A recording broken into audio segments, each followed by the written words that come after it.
हम एक हवन पर का गीत गाने जा रहे हैं। आप सब जरूर कमेंट में बताना ये गाना कैसा है। होई गए हमनिया के जून है सब आई गई ने, होई गए हमनिया के जून है सब आई गई ने, ब्रह्मा विष्णु आई गई ने, डमरू बजाई गई ने, ब्रह्मा विष्णु आई गई ने, डमरू बजाई गई ने, संगवा में लक्ष्मी मैया हे सब आई गई ने, संगवा में लक्ष्मी मैया हे सब आई गई ने, होई गए हमनिया के जून है केहू नाही आए, होई गए हमनिया के जून है केहू नाही आए,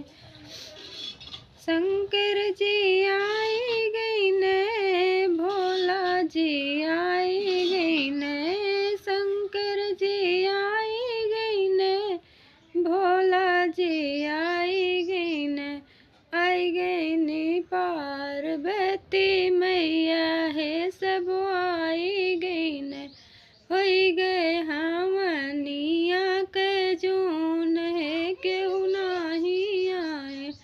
होई गए हमनिया के जून है केहू नाही आए,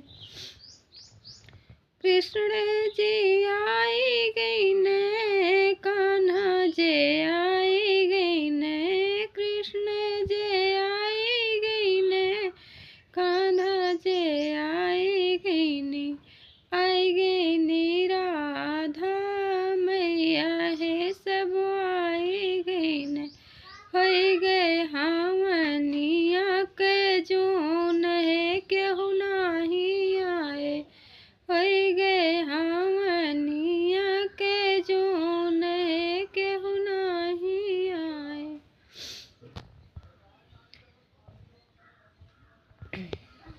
कैसा लगेगा आप सब जरूर बताना ये मेरा हवन पर का गीत।